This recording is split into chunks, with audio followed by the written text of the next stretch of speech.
Hola, mi nombre es María Villegas y yo hoy les voy a hablar de la policitemia. Entonces, pues primero, lo ideal es tener claros unos conceptos básicos, como qué es un tejido y qué es un tejido especializado. Un tejido es un conjunto de células de forma similar. Estas células se unen y cumplen funciones determinadas. Cuando este tejido es especializado, como la sangre, no solamente cumple funciones de soporte, sino que también en el caso pues de la sangre regula la temperatura corporal, sirve para el transporte de sustancias y también como migración de leucocitos. Los tejidos se clasifican según su función, según la organización de sus células y según sus componentes extracelulares. La sangre es un tejido conectivo especializado, como ya les había mencionado, y está compuesto por la matriz extracelular y por los elementos formes. La matriz extracelular son sustancias disueltas en agua, esto forma una sustancia muy fluida llamada plasma. Los elementos formes son varios. Los eritrocitos, los leucocitos que pueden ser granulocitos como neutrófilos, basófilos y eosinófilos y agranulocitos como linfocitos y monocitos y plaquetas. Todos los linfocitos sirven para la defensa del cuerpo, los eritrocitos para transportar oxígeno de los pulmones a los tejidos y CO2 de los tejidos a los pulmones y las plaquetas para la coagulación. Esta es como su principal función. En esta imagen podemos ver los componentes pues, de la sangre. Se puede ver que el plasma es un 55% y en su mayoría está compuesto de agua y también tiene proteínas pues, y solutos. La capa leucocitaria es de menos del 1%, aquí se encuentran las plaquetas y los leucocitos y después están los eritrocitos que son el 45%. Bueno, ¿cómo es un eritrocito maduro? Entonces, para que un eritrocito sea maduro debe pasar por el proceso de la eritropoyesis. En este proceso surge de la célula madre hematopoyética pluripotencial, luego pasa al precursor mieloide común, de allí pasa al progenitor del eritroblasto y se va convirtiendo hasta formarse en reticulocito y luego eritrocito.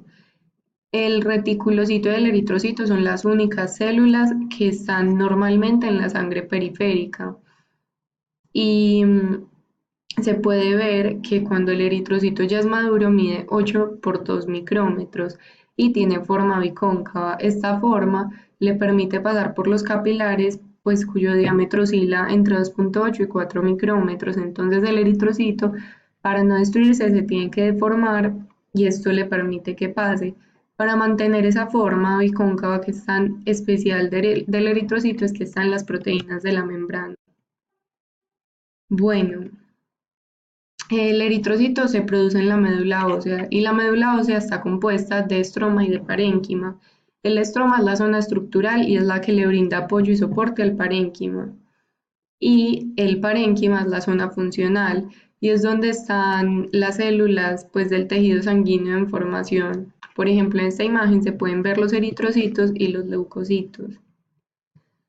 El proceso de formación de los eritrocitos fue lo que ya les mencioné. Y los eritrocitos pues tienen un valor normal en la sangre. En los hombres es de 5 a 5,5 millones por milímetro cúbico y en las mujeres es de 4,5 a 5 millones por milímetro cúbico. Esta diferencia radica en diferencias pues fisiológicas entre mujeres y hombres. Bueno, ahora que tenemos estos conceptos claros, podemos hablar de la enfermedad que es la policitemia o poliglobulia. La policitemia surge cuando hay un incremento de la hemoglobina anormal. Este incremento se da generalmente cuando una persona es fumadora, cuando vive en altitudes pues grandes, cuando tiene antecedentes de cardiopatía congénita, apnea del sueño o neumopatía crónica. En los hombres se dice que hay policitemia cuando los niveles de hemoglobina superan los 18,5 gramos sobre decilitro y en mujeres cuando superan los 16,5 gramos sobre decilitro. Hay varios tipos de policitemia. Está la primaria, la secundaria y la reactiva. Entonces, la primaria hay un daño desde la célula madre y entonces hay un aumento en el volumen de glóbulos rojos, de granulocitos y de leucocitos. La secundaria, hay un aumento en la eritropoyetina y la secundaria generalmente se da cuando ya hay enfermedades presentes, pues hemoglobinopatías presentes y esta la complica. El aumento por eritropoyetina se puede generar por hipoxia o por la altura o por EPOC, que es una enfermedad que surge generalmente en fumadores de mucho tiempo y bueno, hay varias causas. Y la terciaria y la reactiva o policitemia del estrés también.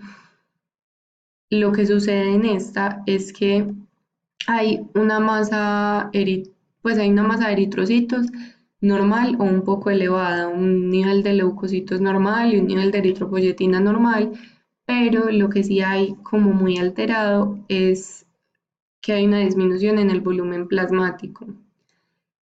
¿Por qué aumentan los eritrocitos cuando aumenta la altitud? Lo que sucede es que si nosotros pasamos, por ejemplo, de una playa a un páramo, pues hay una diferencia de altitud considerable. Entonces se genera una hiperventilación y hay alcalosis respiratoria. Todo esto sucede porque baja la presión parcial de oxígeno en la sangre y al final lleva un impulso hipóxico. Frente a la hipoxia y a la anemia, la médula ósea reacciona como que aumentando la eritropoyesis, pues porque quiere aumentar el nivel de hemoglobina en la sangre de eritrocitos. Entonces lo que se hace, pues, o sea, esta respuesta depende de varias causas.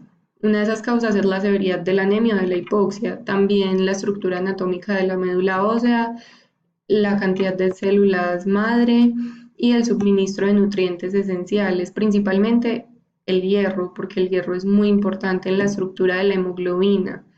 Por eso, cuando no hay hierro, aunque la médula ósea quiera realizar la eritropoyesis, pues le queda muy difícil y se genera anemia ferropénica. Bueno, ¿por qué aumentan los eritrocitos cuando una persona es fumadora? Básicamente el tabaquismo lo que hace es que aumente la hemoglobina porque está el monóxido de carbono y se une a la hemoglobina. Y cuando se unen se forma carboxihemoglobina. Esto hace que la curva de saturación se incline hacia la izquierda. Cuando se inclina hacia la izquierda la curva de saturación se aumenta la afinidad y se disminuye la disociación. Entonces, como están tan uniditas la hemoglobina y el oxígeno, le queda muy difícil a este disociarse en los tejidos. Entonces el cuerpo dice como que no, pues esto no puede seguir pasando y aumenta los niveles de, pues, o sea, la formación de eritrocitos para aumentar los niveles de hemoglobina en la sangre. También lo que sucede es que hay un descenso en el volumen del plasma, entonces también se incrementan los niveles de hemoglobina. ¿Cómo se diagnostica a una persona con policitemia? O sea, ¿cómo decimos que un paciente tiene policitemia? Se deben hacer varios pasos. Primero es que pues hay que medir la masa eritrótica o pues hay que medir cuántos eritrocitos hay. Si el nivel da normal puede ser una eritrocitosis relativa. Bueno, eritrocitosis y policitemia, según principios de medicina interna de Harrison, se consideran sinónimos. Ok, si está elevada, se debe medir las concentraciones de eritropoyetina en el suero. Si este nivel da bajo, hay una policitemia verdadera. Si da elevado, se debe medir la saturación de oxígeno arterial. Si este nivel da bajo, se busca una cardiopatía o una neumopatía. Si este nivel da normal, le debemos preguntar al paciente si es fumador o si no es fumador. Si es fumador, probablemente tenga la policitemia del fumador y si no fuma, entonces se debe medir la afinidad del oxígeno por la hemoglobina. Si está aumentada, puede tener una hemoglobinopatía y si da normal, entonces hay que buscar, pues lo más recomendable es buscar una neoplasia. Ok, el tratamiento. Hay diversos tratamientos, yo les voy a hablar de uno que ha tenido como un debate en la comunidad científica y es el uso de aspirina para tratar la policitemia vera. Básicamente, se ha dicho que no es muy recomendable debido a que aumenta las hemorragias gastrointestinales, pero un estudio que se realizó en Italia recientemente demostró que sí es un buen tratamiento para la policitemia vera en dosis de 40 miligramos diarios. Estos son unas dosis muy leves de aspirina y lo que se hace es que se inhibe la actividad de la ciclooxigenasa plaquetaria. Como es una dosis leve, se tolera bien por largos periodos de tiempo. Y también pues en el estudio se comprobó que en realidad no aumentaba el riesgo a una hemorragia gastrointestinal. Muchas gracias.